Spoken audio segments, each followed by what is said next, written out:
Hello प्यारे बच्चों, welcome back to our channel billion education where we aim to reach and teach billion population. तो प्यारे बच्चों, आज हम लेकर आ गए हैं 12th स्टैंडर्ड महाराष्ट्र बोर्ड का बहुत ही important chapter chemical thermodynamics. Demand थी बच्चों की, तो बिलियन एजुकेशन को तो आना ही पड़ेगा और वो चैप्टर पढ़ाना ही पड़ेगा। हालांकि मैं आपको ये भी बताना चाहूँगा, साथ ही साथ हमने पैरेलली सॉल्यूशन चैप्टर भी स्टार्ट किया है। सॉलिड स्टेट ऑलरेडी खत्म हो गया है, halogen derivative H T sir ले ही रहे हैं।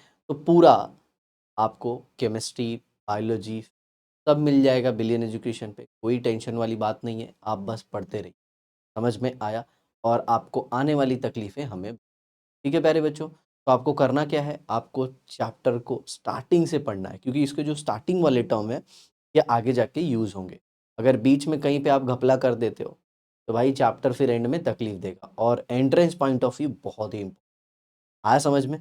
इस चैप्टर में मैं बीच-बीच में आपको सीईटी से रिलेटेड इंपॉर्टेंट चीज़ें भी बताते चलूँगा। क्योंकि होता क्या है, कुछ-कुछ टेक्स्ट बुक के अंदर चीज़ें जो होती हैं वो शॉर्ट में दी होती हैं और एंट्रेंस में वही चीज़ें वो अच्छे से पूछ, बस, बाकी कुछ डिफरेंट नहीं है। हालाँकि ये चैप्टर आपके फिज़िक्स में भी है और केमिस्ट्री में भी है। इसीलिए केमिस्ट्री में इसे हम क्या कहते हैं? Chemical dynamics. ठीक है?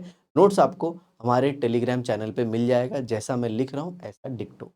तो बिना किसी टेंशन के पेन पेपर लीजिए या फिर पेन नोटबुक लीजिए, लिखना स्टार्ट कीजिए, वीडियो को देखिए। चलिए शुरू करते हैं। तो क्या है केमिकल थर्मोडायनामिक्स?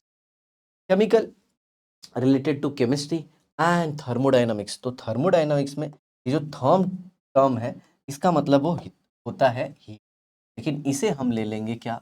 एनर्जी, क्योंकि हीट भी क्या है? एनर्जी का तो क्या है थर्मोडायनामिक्स की डेफिनेशन? चलिए देखते हैं। तो थर्मोडायनामिक्स की डेफिनेशन है एनर्जी ट्रांसफॉर्मेशन। अब ट्रांसफॉर्मेशन को लेके टेंशन मत ले लें। तो एनर्जी ट्रांसफॉर्मेशन के बदले आप ऐसे भी कह सकते हो, energy changes in various chemical and physical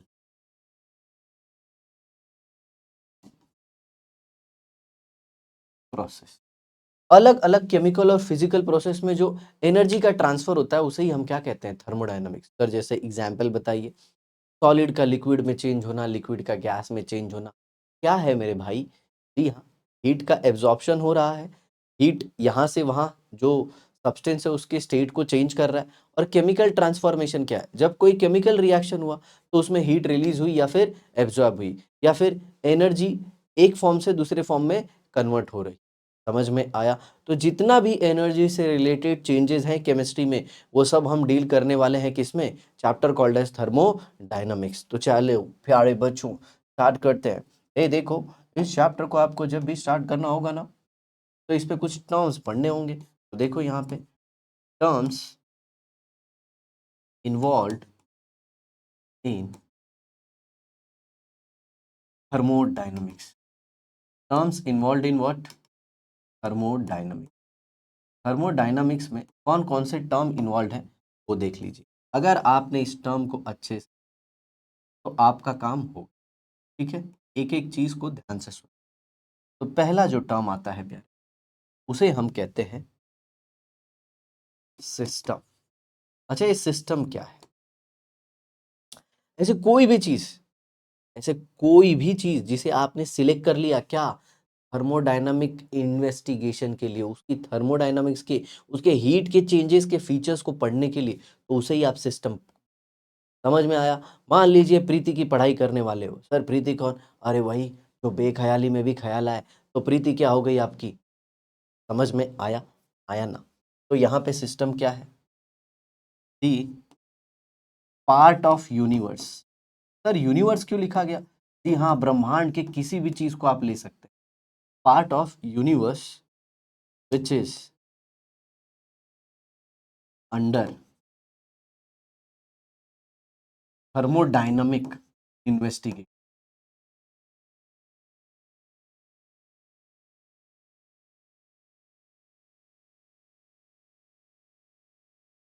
is called as.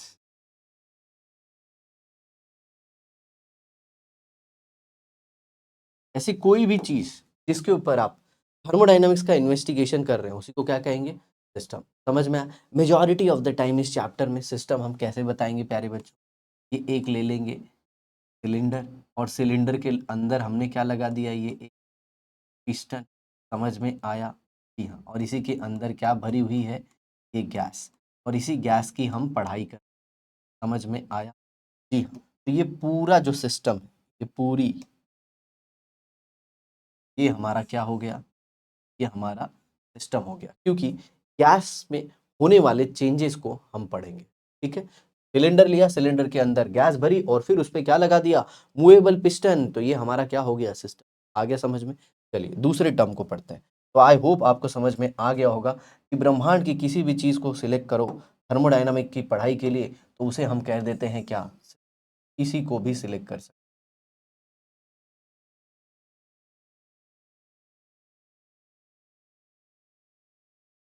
चलिए, अब दूसरा टर्म जो आता है, उसे हम क्या, सराउंडिंग।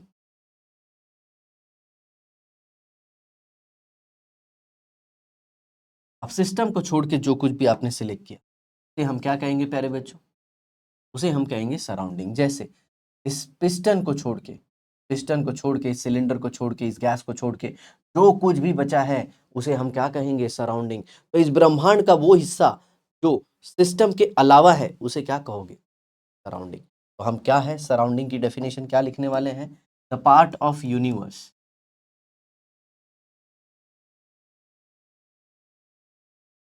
ब्रह्मांड का वो हिस्सा other then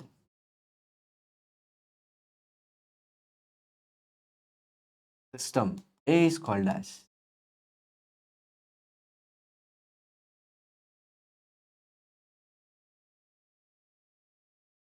surrounding. I hope आपको समझ में आ गया। तो ब्रह्मांड का वो हिस्सा, इसमें से सिस्टम को निकाल दो तो क्या बन जाएगा, यूनिवर्स। समझ में आया? अब यहीं पे एक इंपॉर्टेंट टर्म ध्यान से सुनना, यहाँ पे क्या, system plus surrounding is called as what, uni. Done. अब इसे एक डब्बे में बंद कर देते हैं और आपको इसे हमेशा याद रखना, सिस्टम प्लस सराउंडिंग क्या होता है, ब्रह्मांड होता है। आया समझ में? ऐसा वीडियो आपको नहीं मिलने वाला है। समझ में आया? आप जरूर कमेंट बॉक्स में लिखें। और एक चीज एकदम सिंप्लीफाइड तरीके से आपको समझ में आया? कमेंट बॉक्स में अगर आप हमें अप्रिशिएट करते हैं तो बच्चों उससे बहुत मोटिव, समझ में आया, बहुत पॉजिटिव फीलिंग आती है कि यस बच्चों को पसंद आ रहा है, चलिए धुआंधार वीडियो वापस बना। समझ में आया?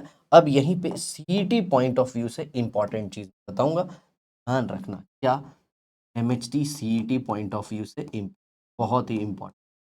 ओके, एक टर्म आता है जिसे हम लोग क्या कहते हैं, कि हाँ बाउंड्री। बाउंड्री मतलब एक मीडियम होता है जो सिस्टम और सराउंडिंग को अलग करता है, सिस्टम और सराउंडिंग को। यहाँ पे अगर ये जो गैस है ये हमारा सिस्टम है और ये बाकी का सब कुछ सराउंडिंग है, तो ये जो कंटेनर की वॉल है, ये जो सिलेंडर की वॉल है, ये क्या है, बाउंड्री। समझ में आया? मेरे और इस स्टूडियो में बाउंड्री क्या है, ये टी शर्ट जो मैंने पहन रखा। समझ में आया? सर अगर टी शर्ट नहीं होता तो फिर क्या होता, अरे स्किन मेरे भाई। समझ में आया? हाँ। तो अब बाउंड्री के बिहाफ पे हमने सिस्टम को क्लासिफाई किया है। तो एक आपका एमसीक्यू बन जाएगा प्यारा सा कि सिस्टम को किस बिहाफ पे क्लासिफाई किया गया, what are the different type of system, different type of system is on the basis of boundary, system, surrounding, ऐसे कुछ भी ऑप्शन आ जाएंगे। तो आंसर क्या हो जाएगा, बाउंड्री। अब सुनिए यहाँ पे का, depending upon bound,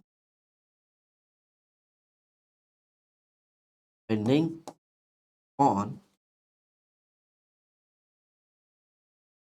boundary, system is classified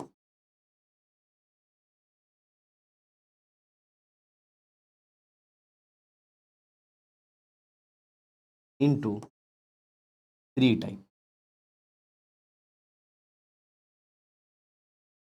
system को कितने टाइप में हमने क्लासिफाई कर दिया है, थ्री टाइप पे। आया प्यारे बच्चों? चलिए अब आगे बढ़ते हैं।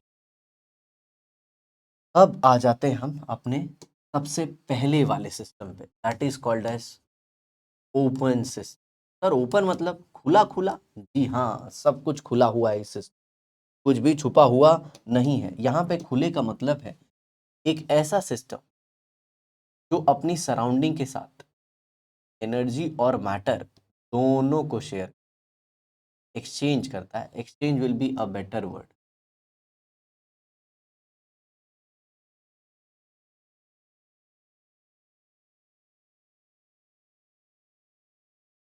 यहीं पे मैं क्या कहूँगा, what is open system? A system which exchanges both matter and energy with its surrounding is called as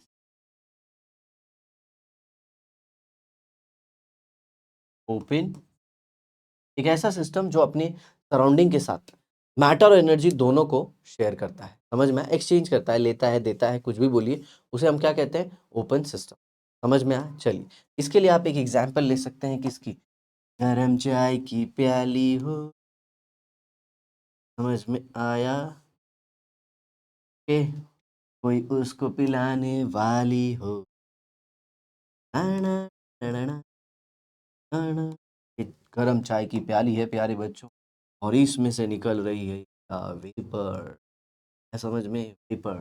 तो गरम चाय की प्याली है, कोई उसको पिलाने वाली है, वो तो तब आपको मिलेगी जब आप पढ़ाई करोगे, पैसा रुपया कमाओगे। समझ में आ रहा है? अभी से फिलहाल उसके चक्कर में ना पड़ो। समझ में आया?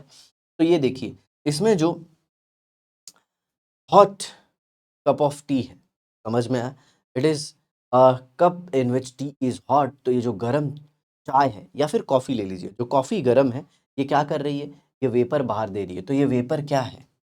What is this vapour? What is this vapour? This vapour is nothing but matter. आ समझ में? और ये चाय धीरे धीरे क्या हो जाती है, ठंडी। तो यहाँ से हीट भी निकलेगी और ये कूल डाउन भी हो जाएगी। कूल डाउन होगी मतलब एनर्जी लूज करे, एनर्जी ट्रांसफर करे, कहाँ पे, सराउंडिंग में। मतलब ये ऐसा सिस्टम है जो हीट को एक्सचेंज कर रहा है, मतलब बेसिकली एनर्जी को एक्सचेंज कर रहा है। तो इसे आप क्या कहोगे, ओपन सिस्टम। ओके, गरम चाय की। अब आ जाते हैं हमारे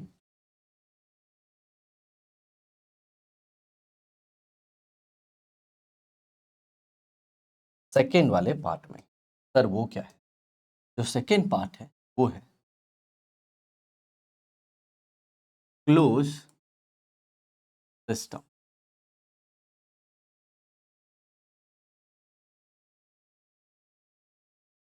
अब ये क्लोज सिस्टम क्या है? तो क्लोज सिस्टम बहुत ही सिंपल सा है, the system which exchanges only, सिर्फ और सिर्फ क्या एक्सचेंज करता है ये, एनर्जी। मैटर का एक्सचेंज नहीं करता प्यारे बच्चों। ये क्या करता है, दोनों का एक्सचेंज करता है, मैटर का भी और एनर्जी का भी, लेकिन ये सिर्फ क्या एक्सचेंज करेगा, ओनली एनर्जी, नॉट मैटर। तो सिस्टम विच एक्सचेंजेस, ध्यान से सुनिए, the system which exchanges only matter.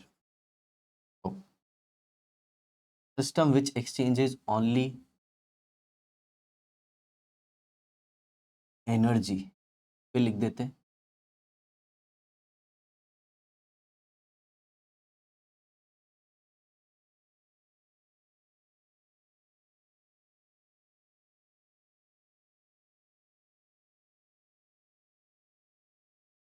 गड़बड़।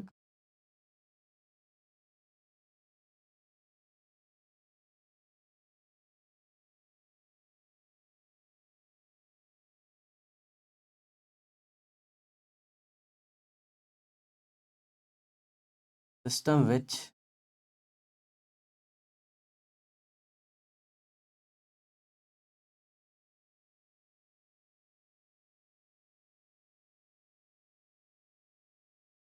Only energy, not matter, with its surrounding, is called as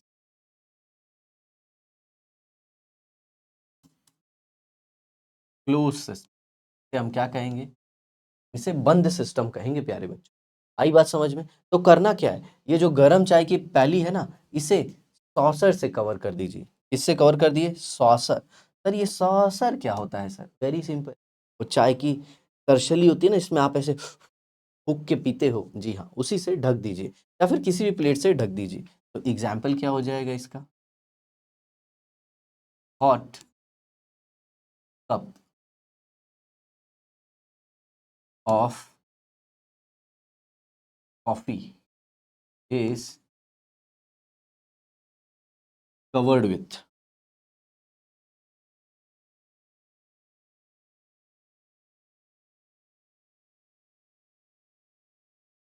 saucer. एकदम सिंपल, कोई टेंशन नहीं है बच्चों, बहुत ही सिंपल है। गरम चाय की प्याली है, उसे ओपन रखना है, उसे ढकना है, क्या है, एकदम सिंपल। आगे देखिए, नेक्स्ट, तीसरा जो है हम कहते हैं आइसोलेटेड सिस्टम। थर्ड आ गया, वो क्या है, आइसोलेटेड। बोलता है ना अलग थलग, अरे वो आजकल आइसोलेटेड रह गया है, वो अलग थलग रहता है, मतलब उसको दुनिया से कुछ लेना देना नहीं है मेरे प्यारे बच्चों। समझ में आ रहा है, वो मोक्ष की तरफ बढ़ रहा है। तो यहाँ पे आइसोलेटेड शब्द का क्या मतलब, आइसोलेटेड मतलब the system which exchanges neither energy nor matter.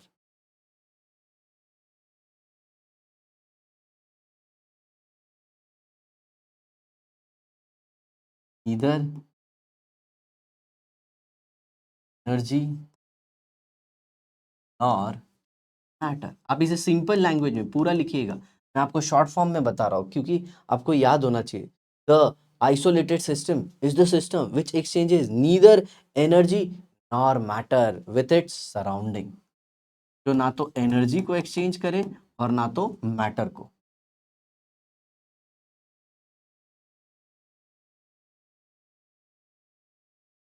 आ गई बात समझ में? तो सर इसका एग्जाम्पल क्या है, अरे देते हैं भाई, कहाँ है टेंशन ले रहा। का एग्जाम्पल है hot coffee in thermos flask. Hot coffee in thermos, thermos बना देते हैं, चलिए देख लीजिए।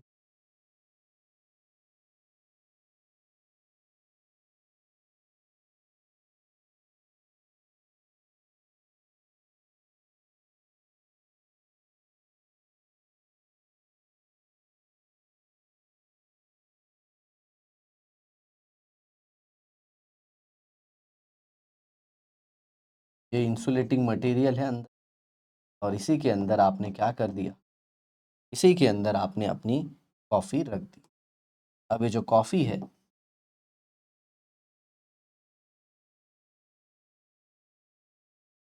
इसकी हीट ना तो बाहर जाएगी ना तो बाहर से हीट अंदर आएगी, और मैटर का भी एक्सचेंज नहीं होगा। तो इसे क्या कहेंगे प्यारे बच्चों, जी हाँ, आइसोलेटेड सिस्टम कहेंगे।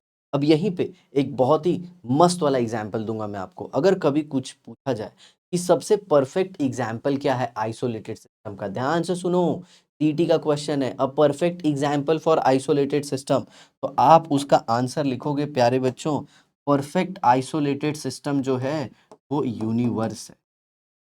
अदरवाइज दूसरा कोई परफेक्ट आइसोलेटेड सिस्टम नहीं है, याद रख लेना, ये बहुत ही इंपॉर्टेंट है सीईटी पॉइंट ऑफ व्यू से, आएगा नहीं, सुन लीजिए। Done, very important, a perfect isolated system is universe. समझ में आया? क्योंकि ऐसा कोई थर्मस बना ही नहीं यार जिसमें हमारी जो कॉफी है वो हमेशा, जैसे मैंने आज गर्म कॉफी थर्मस में रख दी, 3-4 दिन बाद तक भी वो गर्म है। अरे सर क्या बात कर रहे हो, ऐसा तो कुछ बना ही नहीं। इसीलिए तो बोल रहा हूँ, कोई भी सिस्टम परफेक्ट आइसोलेटेड नहीं होता। परफेक्ट एग्जाम्पल पूछेगा तो क्या है उसका, यूनिवर्स। क्यों यूनिवर्स, यूनिवर्स से बाहर कुछ है ही नहीं, तो क्या अंदर और क्या बाहर, समझ रहे हो? तो ये हो गया आपका बेसिक क्लासिफिकेशन किसका, सिस्टम का। समझ में आया? अब हम आगे बढ़ते हैं और अब हम पढ़ेंगे थर्मोडायनामिक प्रॉपर्टीज। ओके, तो अब हम पढ़ेंगे टाइप ऑफ प्रॉपर्टीज। सर किसकी होती है ये प्रॉपर्टीज, ये सिस्टम की होती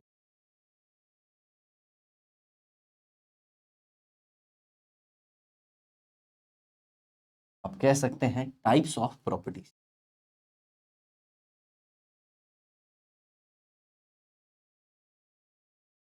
में सबसे पहले लेंगे हम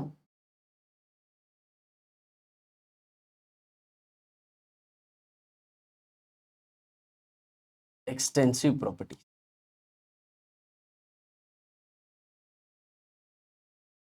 अब ये एक्सटेंसिव प्रॉपर्टीज क्या होती है? ऐसी प्रॉपर्टीज जो अमाउंट ऑफ मैटर पे डिपेंड करती है। समझ में आया? ऐसी प्रॉपर्टीज जो अमाउंट ऑफ मैटर पे क्या करती हैं बच्चों? डिपेंड करती हैं। किसके अमाउंट ऑफ मैटर पे? जो सिस्टम के अंदर होती है। तो those properties which depends on amount of matter, तो आप इसके के लिए क्या लिख सकते हो? Yes, it depends on amount of matter.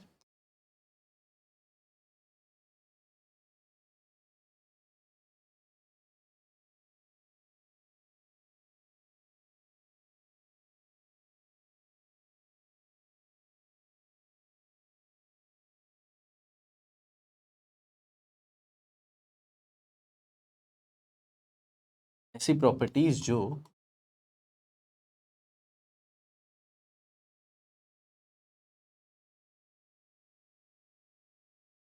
Amount of matter present inside the, वो अमाउंट ऑफ मैटर पे डिपेंड करती है। ऐसी प्रॉपर्टीज को हम लोग क्या बोलते हैं? Extensive property. ऐसा भी बोला जाता है कि जो एक्सटेंसिव प्रॉपर्टीज है, समझ में आ रहा है, ये क्वांटिटेटिव प्रॉपर्टीज है। कौन सी प्रॉपर्टीज? क्वांटिटेटिव। ठीक है, ये अमाउंट ऑफ मैटर पे क्या करते हैं? डिपेंड करते हैं। जैसे आप मास ले लो, जैसे आप वॉल्यूम ले लो, जैसे आप इंटरनल एनर्जी, जैसे आप हीट कैपेसिटी लो। आप थोड़ा सा केमिकल सब्सटेंस लो, ज्यादा केमिकल सब्सटेंस लो, मास बदल जाएगा। थोड़ा सा केमिकल सब्सटेंस का वॉल्यूम कम था, ज्यादा केमिकल सब्सटेंस का वॉल्यूम ज्यादा है। समझ में आया? तो आपको इसके एग्जाम्पल याद रखने हैं बच्चों, बहुत ही इंपॉर्टेंट है। क्या? इसके एग्जाम्पल्स देखिए यहाँ पे। इसका एग्जाम्पल क्या क्या है वो देखिए। Mass, volume,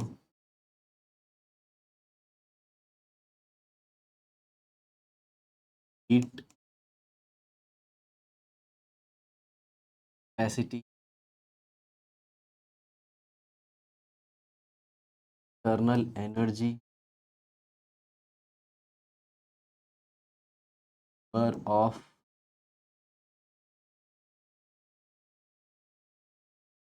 clear? ये सारे क्या है? ये सारे एक्सटेंसिव प्रॉपर्टीज। आई होप आपको समझ में आ गया। ये अमाउंट ऑफ मैटर पे डिपेंड करेंगे। आप मैटर बढ़ा दोगे, ये प्रॉपर्टीज क्या हो जाएंगी? बढ़ जाएंगी। मैटर कम कर दोगे, ये प्रॉपर्टीज कम हो जाएंगी। अब यहीं पे हमारा इंपॉर्टेंट जो बिलियन एजुकेशन आपको दे रहा है, क्या? ET related important. समझ में आया? ये प्रॉपर्टीज जो होती हैं बच्चों, ये एडिटिव होती हैं। क्या होती हैं? एडिटिव। समझ में आया? और इन पे मैथमेटिकल एप्लीकेशन अवेलेबल है। समझ में आया? दो क्वांटिटीज को आप ऐड कर सकते हैं। समझ में आया? तो उसका मास क्या हो जाएगा? बढ़ जाएगा। तो इन्हें एडिटिव भी बोला जाता है। तो आपको ऐसे कोई एक एग्जाम्पल देके ऐसे पूछ दिया जा सकता है, which of the following are ex और एडिटिव प्रॉपर्टीज। तो आप सोचोगे एडिटिव क्या है? ओके, समझ में आया? तो एंट्रेंस रिलेटेड ये बहुत ही ठीक है। यस, और यहीं पे अब दूसरा बढ़ते हैं आगे।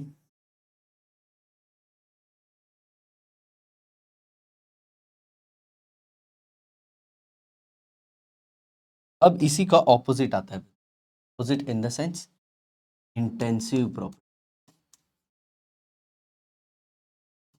अब ये इंटेंसिव प्रॉपर्टीज, इंटेंसिव प्रॉपर्टीज वो होती हैं जो अमाउंट ऑफ मैटर पे डिपेंड नहीं करती। एकदम सिंपल।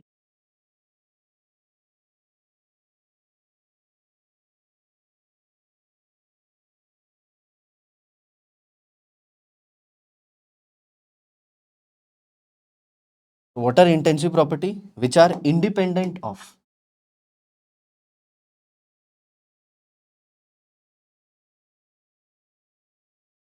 अमाउंट ऑफ मैटर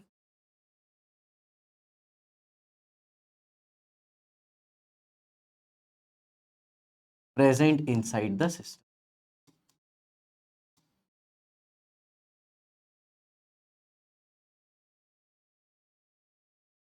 ये अमाउंट ऑफ मैटर पे डिपेंड नहीं करती। तो आप एक सिंपल सा डिफरेंस ले सकते हो दोनों पे, ये डिपेंड करती है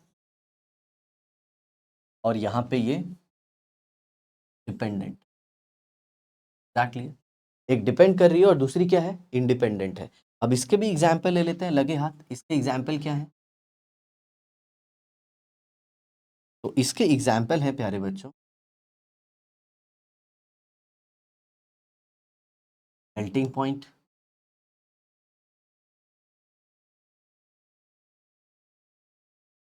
बॉइलिंग पॉइंट,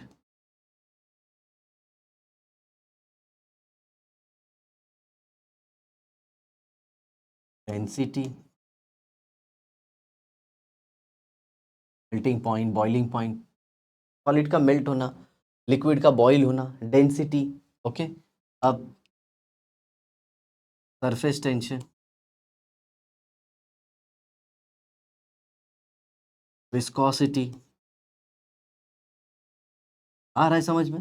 ये सारी चीजें हैं मेरे भाई। Melting point, boiling point, density, surface tension, viscosity. ए सर मुझे ये डाउट है, ये मुझे याद कैसे होगा? अरे बिल्कुल टेंशन ना लेना, हम याद हो जाएगा। रेगुलर बेसिस पे रिवाइज करोगे ना तो जरूर याद होगा, या फिर मेरी आवाज को याद रखना, आपको याद रह जाएगा। हम देखिए यहाँ पे, तो melting point, boiling point, density, surface tension, viscosity.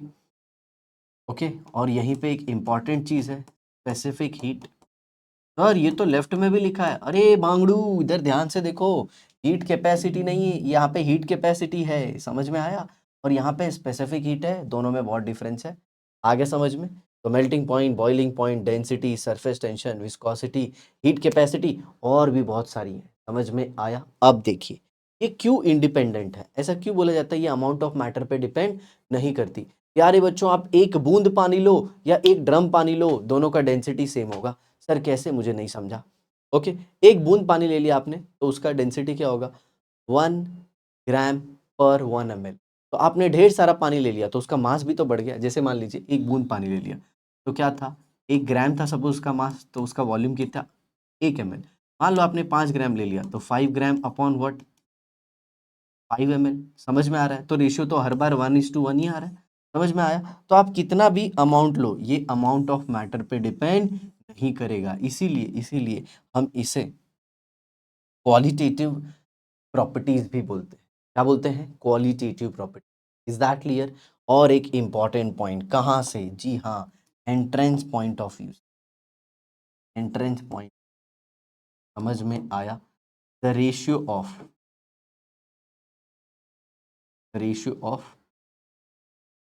To extensive property. जी हाँ, सीईटी में आपको ये ratio of two extensive property is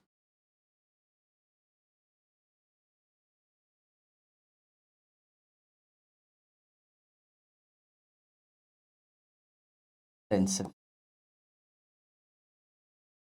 समझ में आया? तो एक्सटेंसिव प्रॉपर्टी का रेशियो क्या होता है? इंटेंसिव। जैसे मास अपॉन वॉल्यूम। ठीक है प्यारे बच्चों, ये कहते हैं। आई बात समझ में? तो इस इंपॉर्टेंट चीज को ध्यान रखना है। ये कहाँ से इंपॉर्टेंट है? आपके सीईटी पॉइंट ऑफ, जो एंट्रेंस एग्जाम आपको दे। ओके, तो this is all about what, properties. ठीक है, अब बढ़ते हैं हम अपने next concept. Sir next concept क्या है? State function and path function. समझ में आया? अब अगला जो कॉन्सेप्ट है वो क्या है? State function. सर ये स्टेट फंक्शन, पहले हेडिंग लगा लेते हैं।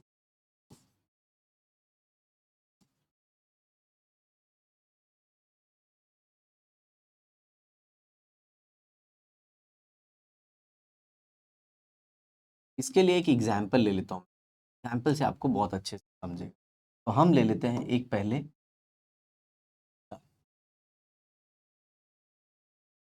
ये मैंने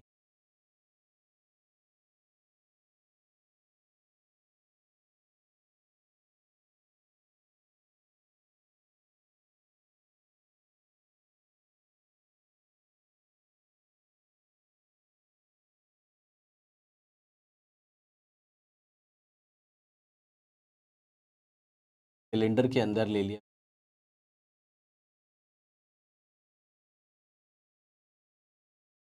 पिस्टन के अंदर मैंने क्या गैस।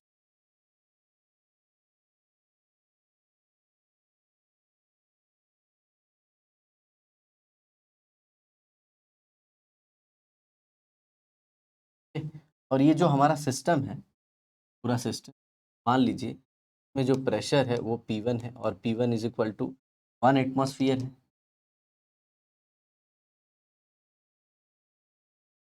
और जो वॉल्यूम है वो 1 dm³ या फिर 1 लीटर है, और जो टेम्परेचर है वो 300 केल्विन। ठीक है, तो ये जो वेरिएबल्स है that is pressure, volume and temperature, या फिर आप बोल सकते हो ये जो पैरामीटर्स है, समझ में आया, ये जो प्रॉपर्टीज है ये हमारे सिस्टम की स्टेट बता रही है। ये गैस की क्या बता रही है? स्टेट बता रही है कि इस गैस, जो ये पर्टिकुलर गैस है, इसका प्रेशर ये है, इसका वॉल्यूम ये है, इसका टेम्परेचर ये है। समझ में आया? आया ना? तो those thermodynamic property which depend upon current state of the system are called as state function। बिल्कुल टेंशन मत लीजिएगा, एंड में एक ढासू एग्जाम्पल दूंगा और समझ में आएगा तो जरूर कमेंट बॉक्स में लिखें। ठीक है, तो ये देखिए, ये एक पर्टिकुलर स्टेट बता रहा है इसका, हाँ, हमारे सिस्टम का। अब मान लीजिए इसी को मैं एक दूसरे स्टेट में ले,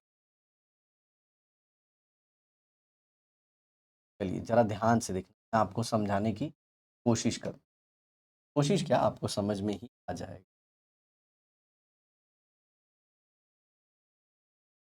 अब यहाँ पे मैंने प्रेशर को सपोज चेंज कर,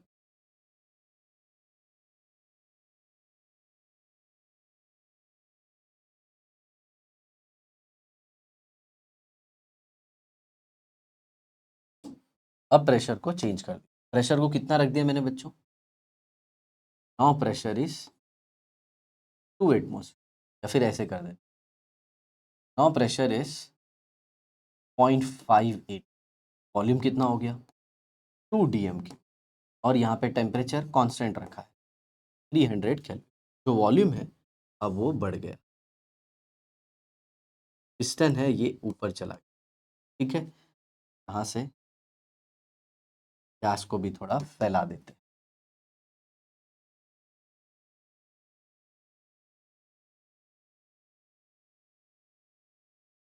ओके, तो ये देखिए यहाँ से यहाँ तक आ गए। पहले गैस की स्टेट ये थी, अब गैस की स्टेट ये है। तो ये जो पैरामीटर है इन्होंने गैस की स्टेट डिसाइड, हमारे सिस्टम की स्टेट डिसाइड, तो इसे हम कहेंगे स्टेट फंक्शन। आ गया समझ में? तो those thermodynamic property which decide the state of a system या फिर which depends on current state of a system are called as state function. अब इसके लिए एक ढासू एग्जाम्पल देता हूं मैं, बट उसके पहले मैं यहाँ पे स्टेट फंक्शन की डेफिनेशन लिख देता हूँ। क्या है इसकी डेफिनेशन, उसे देख लेते हैं।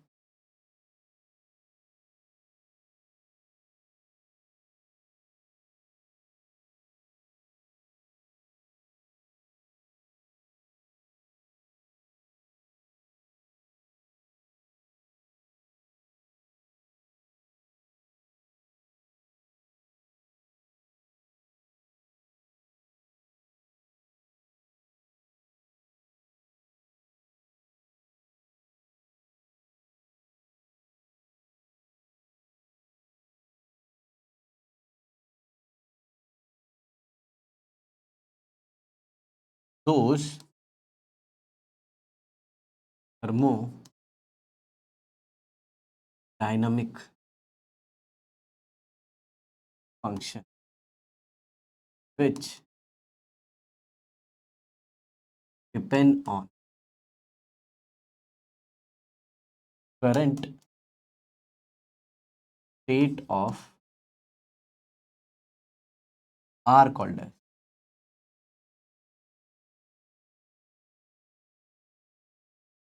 State function. समझ में आया? जैसे यहाँ पे देख रहे हो P1, आपने प्रेशर को हाफ कर दिया तो वॉल्यूम देखो डबल हो गया, टेम्परेचर सेम रखा, तो ये जो P1 P2 टेम्परेचर है ये सब क्या बता रहे हैं? जी हाँ, यहाँ पे ऐसे लिखना चाहिए, P1 के बदले 1 2 2, और ये तो T2 T1 सेम है और प्रेशर और वॉल्यूम चेंज हो गए। तो ये क्या कर रहे हैं, ये दो अलग अलग स्टेट में गैस का प्रेशर, टेम्परेचर और वॉल्यूम बता रहे हैं। समझ में आया? तो इन्हीं को हम क्या कहते हैं? State function. तो ऐसी थर्मोडायनामिक प्रॉपर्टीज या फिर ऐसे थर्मोडायनामिक फंक्शन जो करंट स्टेट ऑफ सिस्टम पे डिपेंड करते हैं, उसे हम क्या कहते हैं? State function. Is that clear? अब एक सिंपल एग्जांपल ले सकते हैं। मान लीजिए एक बिल्डिंग है, एक क्या है? बिल्डिंग, और उसकी हाइट है समवॉट अराउंड 200 मीटर, और आपको टेरेस पे जाना है। कहाँ से? ग्राउंड से टेरेस पे। ठीक है, तो टेरेस पे जाने का बहुत सारा अलग अलग तरीका है बच्चों। आप सीढ़ियों से जा सकते हैं, आप लिफ्ट से जा सकते हैं, आप वो बोलते हैं ना, हमारे मुंबई में होता है जनरली क्या, पथक, गोविंदा पथक, लोगों को ऐसे खड़ा करके उनके ऊपर से जा सकते हैं। या फिर आप जा सकते हैं डायरेक्ट अपने हेलीकॉप्टर को मंगा लीजिए। अरे भाई, आप बड़ो बने इतना बड़ा, समझ में आया? आपने हेलीकॉप्टर मंगा लिया और फिर हेलीकॉप्टर से हेलीपैड से आप उतरे कहाँ पे? टेरेस पे। तो टेरेस पे जाने का बच्चों जो तरीका है वो अलग अलग है। बट इस पूरे प्रोसेस में सोचिए क्या कांस्टेंट है? पूरे प्रोसेस में क्या कांस्टेंट है? लिखिए जरा कमेंट बॉक्स में, वीडियो को पॉज करके। इस पूरे प्रोसेस में एक चीज कांस्टेंट है बच्चों, क्या बताइए? बिल्डिंग की हाइट। तो इस हाइट को हम बोलते हैं स्टेट। क्यों? एक बार बिल्डिंग बन गई तो फिर उसका हाइट फिक्स हो गया। समझ में आया? हाँ, ग्राउंड से टेरेस पे जाने के रास्ते अलग अलग होंगे, समझ में आया, बट जो डिस्टेंस है कहाँ से कहाँ तक, जी हाँ, ग्राउंड से टेरेस तक का, वो फिक्स हो गया। तो फिजिक्स में डिस्प्लेसमेंट को भी हम स्टेट फंक्शन बोलते हैं। पॉइंट ए से पॉइंट बी के मिनिमम डिस्टेंस को हम क्या बोलेंगे? डिस्प्लेसमेंट, और वो भी एक स्टेट फंक्शन। आई होप आपको समझ में आ गया होगा। तो ये डेफिनेशन याद रखना, दोज थर्मोडायनामिक प्रॉपर्टीज या फिर function which depends on current state of system और कॉल्ड एज स्टेट फंक्शन। आया आपको समझ में? अब इसी का ऑपोजिट क्या होता है बच्चों? इसी का ऑपोजिट होता है पाथ फंक्शन। आया समझ में? बट इससे रिलेटेड एक और इम्पॉर्टेंट चीज स्टेट फंक्शन से मैं आपको बताऊंगा कि जो स्टेट फंक्शन है वो इंडिपेंडेंट होता है किसका? पाथ का। तो याद रखना, those thermodynamic function which depends on current state of system are called as state function and are and independent of path। समझ में आया? तो यहीं पे लिख लेना आप, independent of path choosing current state of system and independent of